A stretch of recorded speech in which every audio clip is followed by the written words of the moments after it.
Greetings everyone and welcome to a video lesson on the Italian opening. This is one of the most popular openings in chess. I hope that after this video you will be able to comfortably go out there and play this opening online or in one of your over-the-board tournaments. I really will try to not focus on the memorization part. I know after you watch a video you're thinking, oh, he showed me so many moves, how do you remember them all? Instead, I'll be explaining the reasons behind the moves, the ideas, and we're going to try to get a deeper understanding of what is the setup of the Italian game, what you can expect from your opponent, and how do we punish typical mistakes in this very popular opening. So let's start with the first move. We're going to be going e4. In general, the main difference between d4 and e4 is that we almost always can castle quicker. So we're going to be developing the king side first. Now e5 is leading to many different openings. White has many choices and so does black. And over here, we're going to be playing the move bishop to c4, immediately applying pressure on the f7 pawn. But most importantly, the bishop here is really very active and we're ready to castle on the next move, depending on what opponent plays. And I think that at your level, we need to fight against two moves mainly here, which is bishop to c5, and that is going to be the biggest part of the lesson today. And also there is a move knight to f6. Now, one thing to say that at a beginner intermediate levels, this move usually is punished badly. White is scoring very well, but at the highest level, this is a very, very good move. And this is no mistake, even though it allows this attack with knight g5 and attacking f7. With perfect play, black is absolutely fine. So I recommend for you in this position just to play d3, and this is going to lead to very similar moves and plans for white and black, like if black played a bishop to c5 earlier on. So if you're going to stay with me for the rest of the video, you pretty much will know how to play against this with the white pieces as well. But I would like to cover the move knight to g5, even though that's not my recommendation. It's just so that you would know how black is getting compensation for the pawn that they're going to soon sacrifice. So white is attacking f7 and black has no way to be comfortably guarding that. Obviously, if they guard it with the queen, f7 just drops and white wins the game. So black needs to play the move d5 in order to interfere with the white's bishop attack over f7. In this position, white obviously attacks and takes the pawn. And the main move here for black is knight to a5. So since the diagonal is closed, black is using that time to be attacking the bishop. The bishop usually gives a check on b5 in order to get out of that attack by the knight. Here, black plays c6. And white is able to trade off that weakened pawn. Remember, white is still a pawn up over here. So they're trading that vulnerable pawn. Black takes back. And here, there are a couple of moves that white can play. The main ones are considered bishop d3, bishop to e2, and there's also an interesting move, queen to f3, which pins the pawn and doesn't allow the black to take the bishop on move 1. The main move, in my opinion, is bishop to e2, and over here, black is going to get compensation just like in every other line, first starting with h6, kicking away the knight. The knight drops back, now e4, further attacking the knight. Knight is unable to go to d4 due to the queen, and of course going back is not where we want to stay with the knight. So the knight typically goes to e5, and over here black starts developing again the pieces, not just pawns, with tempi while hitting opponent's knight and wasting their time. White is unable still to develop. Typically they defend the knight with d4, black takes en passant, then white takes back with the knight, and after queen c7, you can start seeing how active black's pieces really are. So there is this battery with queen and bishop over here. The light square bishop is also looking at your king. We have fantastically developed knight, and most importantly, we're going to castle soon. Plus, the rook on the b file also has a lot of activity there. For white, there is lag in development. Plus, it is very hard to castle safely. So we don't want to perhaps be safely castling into here. It's looking quite dangerous due to the activity of the black's pieces, and on the left side black has an open file, so it doesn't feel like it's safe there as well. So practically speaking, I would pick black, and I think that black has definitely enough for the pawn. So this would be how at the higher level the move knight to g5 is being neutralized, whereas at lower levels you hope to get this fork and win the game. Now let's take a look at bishop to c5. As I've mentioned, if they play knight to g5, So if they play knight f6, my recommendation is simply to play d3 and transpose to similar lines compared to bishop c5. So over here, white has quite a few options, and I think that the biggest, say, inaccuracy that people make at this level, beginner to intermediate one who are new to the Italian opening, is playing knight to c3. Knight to c3 very often is going to lead to very symmetrical positions after, well, this is not necessarily a perfect move order, but let's just say something like this. And it's going to be very hard for you to be finding an imbalance in this position and get counter-attacking chances to play for the win, but just because it looks so symmetrical. So instead, it is recommended in this e4, e5 openings quite often to play the pawn move to c3, which gives you hope of later pushing for the move d4. So then you, for the rest of the game, not only the opening stage, but also middle game, always can rely on this break d4, which is going to be a go-to plan that you're going to try and prepare. Black typically plays here the move knight to f6, and in this position, white has two main ways of playing. I recommend playing d3, but I want to also show you some ideas that happen after d4. After all, isn't that what we want? I just mentioned that d4 is the go-to plan, so we can play that. Why wouldn't we play that now? Of course we can. One of the problems perhaps is that since we haven't castled, it's going to lead to quite a few very forcing moves that will allow black to seek for equality early on. So let's take a look. We go d4, we achieve our idea, wonderful. Black takes, and over here I have two moves for you. One that you have to know is e5. Now the reason why this move is very tricky for those who are not used to this move, especially from the black's point of view, is that the only move for black to keep the equality is d5. So let's take a look at some alternatives. Of course, if the knight is getting to the edge of the board, for example, let's say they play over here, white is absolutely fantastic position. We have the golden middle, the knight is going to be kicked away to the side where we can even take it with the bishop. This is not what black wants out of the opening. It's some kind of disaster. Now, often what players may also play is knight to e4, which is actually a blunder. If you want, you can pause the video and try finding the move that wins a piece here for white. And so the move is bishop to d5. The knight is getting trapped.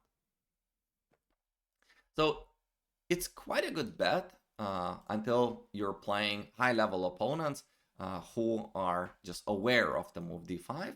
And this move equalizes for black. Well, not immediately, of course, but it keeps the equality. And the first question probably to ask is what happens if we're going to be taking on f6? And actually the consequences after this sequence forcing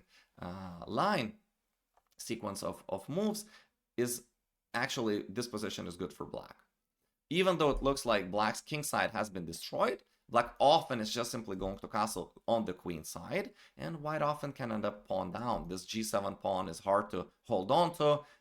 Black has the lead in development, quite an easy development to follow as well, and safe king most importantly, whereas white's kingside castling chances are, well, very risky due to the open g file, especially if black wins the pawn on g7 back, and on the queen side, just take a look, the center is going to be ripping apart the queen side. So there are lots of problems for white in this position, and nobody goes for this.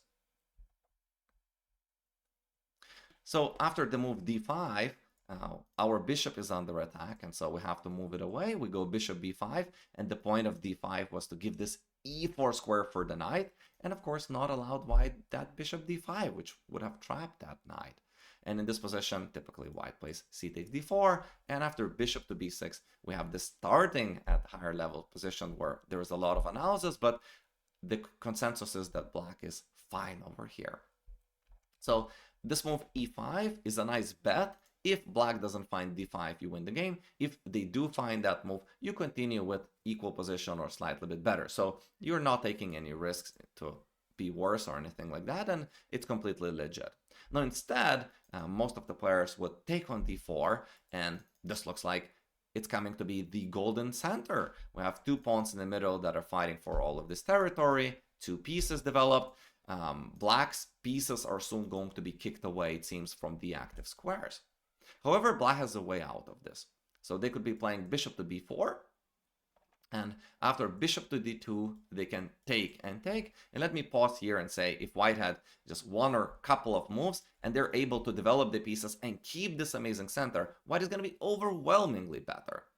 However, black in this time has the right strike. This is called the mobile center, and when you're facing against that, you have to try to undermine it, attack it, block it right away.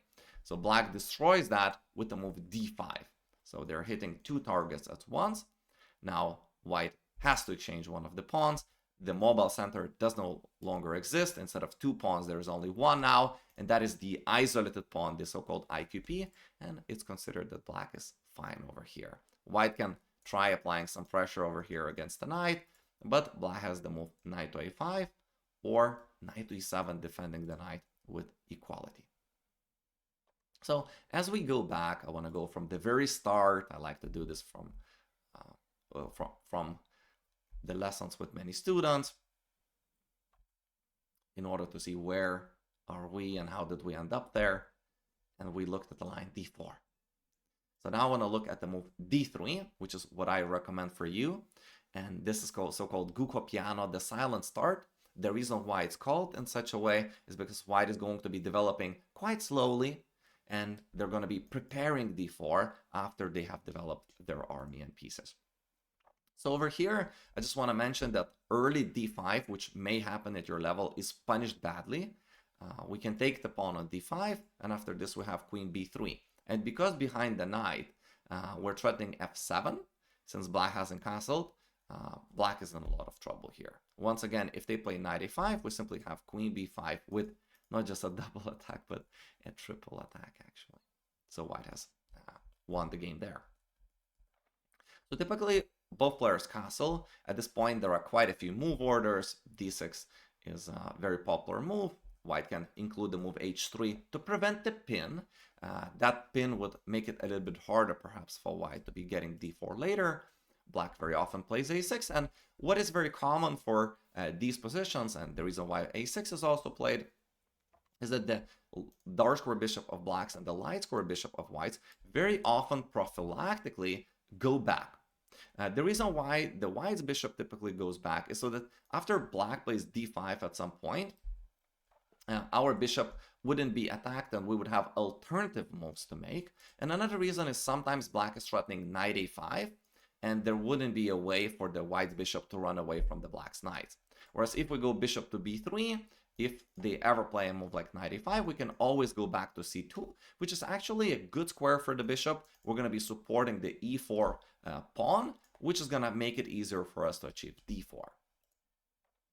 Now, black very often also plays the move bishop a7, and the reason for this prophylactic move is so that they would have alternative moves after d4. The bishop wouldn't be hit, and if white, for example, goes d4 now, they could take the pawn. But if the bishop was on c5, they would have had to move the bishop. So maybe it's unusual a little bit, but these would be the reasons why these two bishops prophylactically often move back. White plays rook to e1. The purpose of this move is to secure the e4 pawn so that it would be easier to play the move d4. And another reason why often we have the pawn on h3 is also so that after we play rook e1, their knight and bishop wouldn't be able to be connected to attack this point f2. So now that's taken away from black. So black also often includes the move h6. It could be preventing moves like bishop to g5. Over here, this is the most typical maneuver in the Italian game that you absolutely must know. The knight is transferred to the g3 square. Well, it will be guarding e4. And this way would have an extra defender on the pawn e4, and it would be easy for us to play the move d4. Sometimes the knights can even end up on the f5 square for white, or the f4 square for black, as we're going to see in this tutorial. So one of the ways that black would play is knight h5. Remember that if you have a couple of moves in a row to make, you would want to play something like knight f1, then knight to g3, and achieve the pawn break d4. So black tries to fight against that with the move knight h5. They're looking at this sympathetic square f4.